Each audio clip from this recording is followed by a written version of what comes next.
My name is Vincent Stapleton. I play for Borris-Ileigh. I'm a priest. I'm the resident priest in Borris-Ileigh Church in Thurles, right across the road from the Sarsfield Centre. This Sunday I'm part of the Borris-Ileigh panel that's taking part in the county final against Thurles Sarsfield. It's the first time in 29 years that we've reached this stage of the competition.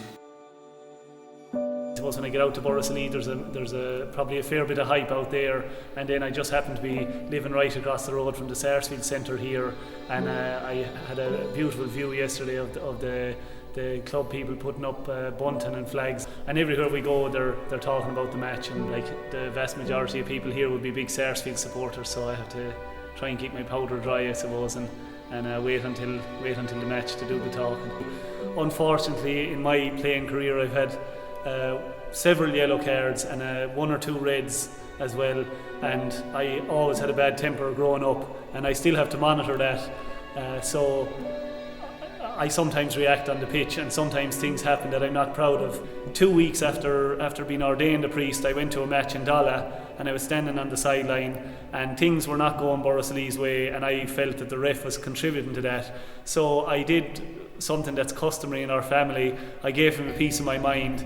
I was tapped on the shoulder by the county secretary, who I'd be friendly with, Tim Floyd, who's a great hurling man, and he said, someone in your station can't be carrying on like that anymore. And in a sense he's right. We played Carrick Swans one time, and there was 2 of our lads sent off. I wasn't playing the same day myself, but there was 2 of our lads sent off, and there was a fierce scuffle. There was about 20 involved in the scuffle, and I came back to the Holy Cross Novena very excited to tell this to all the priests who were sitting around the table. You should have been at the match, I said. And at the far end was Archbishop Clifford, who was Archbishop at the time, and he said a seminarian shouldn't be involved in things like that, and I took that message very seriously. So usually now when a row breaks out, I'm in there trying to calm people down, but maybe 10 years ago I was the one who needed to be calmed down, maybe. But still, it's like in everything in life. If you take a step back too much, and if you're too soft, you'll be walked all over. Even as a priest, you have to stand up for certain things. And so if someone wants to test you out on the pitch, I think there's limits within which a few shoulders are no harm, or something like that. You often see in movies like NFL movies that there's a huge prayer done. Everyone gets down on one knee before a game and does a massive G-up prayer. Have you ever tried to bring that into the Borris-Ileigh dressing room? In short, no, because I know where I'd be told to go if I did. Like, even on the Borris-Ileigh team, there's still probably a great percentage who are going to mass, but there's no guarantee that they're all practicing Catholics, and the ones who aren't shouldn't have to endure a mass probably beforehand. So, and people ask then, are you praying hard for a win? And I find it a hard question to answer. Like, I don't think God is up there wearing maroon and white or blue and white. I think he does honour the ones who work hard with success. So when we started in Maynooth, one of the priests told us that you'll end up in places, he mentioned the dressing room, and he said you'll end up in places where you're going to hear things said that maybe might hurt a priest's ears, and it might be bad language, and I'm well used to that from growing up in a pub, and even on our farm hunting cattle there was a lot of bad language used. But he said, when it happens, don't be a kind of a prude, and don't be judgmental on people. Just smile and try not to get involved. That was his advice, and I thought it was very good advice, so I just kind of let it in one ear and out the other. But the dressing room in Borris-Ileigh is a great place for coming up with nicknames. So usually the one I would tolerate most is Padre.